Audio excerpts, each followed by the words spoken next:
ლეიბორისტული პარტიის საპრეზიდენტო კანდიდატმა დღეს ბათუმში ამორჩევლებთან შეხვედრა გამართა. ის ბათუმის ცენტრალურ ბაზარში და ავტოსადგურში დასაქმებულებს შეხვდა. შალვა ნათელაშვილმა საარჩევნო პროგრამა დღესვე ბათუმის 23 სკოლის მიმდებარე ტერიტორიაზე არსებული ბაზრობის თანამშრომლებსაც გააცნო. პარტიის ლიდერმა მათ არჩევნებში მონაწილეობისაკენ მოუწოდა და მისი პრეზიდენტად არჩევის შემთხვევაში უკეთესი ქვეყნის შენების პირობა დადო. შალვა ნათელაშვილის განცხადებით მის პრიორიტეტს რუსეთთან დაახლოება და ჯანდაცვის სისტემის სრულყოფა წარმოადგენს. მან ასევე დადო პირობა, რომ გამარჯვების შემთხვევაში მოვაჭრეებისათვის სალარო აპარატების სისტემას გააუქმებს. 23 სკოლის მიმდებარე ბაზრობაზე დასაქმებულების თქმით კი შალვა ნათელაშვილი მათთან მხოლოდ ხელის ჩამორთმევით შემოიფარგლა.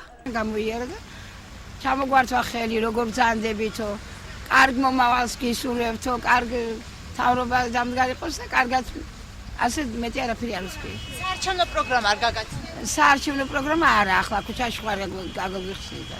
არა. სხვა არაფერი არ გაუმჯობესება საკასო აპარატების გაუქმება. არა, არაფერი არ უხსენებია მაგენ. არა, პროსტო გვიცხა რომ კარგი იმას გისურვებთო, არჩევნებზე მოვბრძანდით ყველანი და მიეცითო ხმაო. დღეს შევხვდი 10,000-ობით ბათუმელს.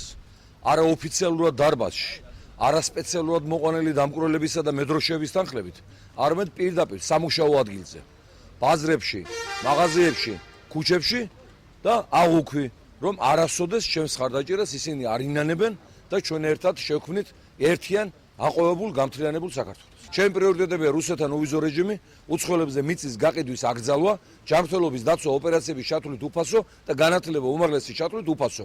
ამაზე დიდი პრიორიტეტი არ შეიძლება არსებობდეს დღეს საქართველოში და ამის გარდა ბაზრებიდან მოსპობს საკასო აპარატებს.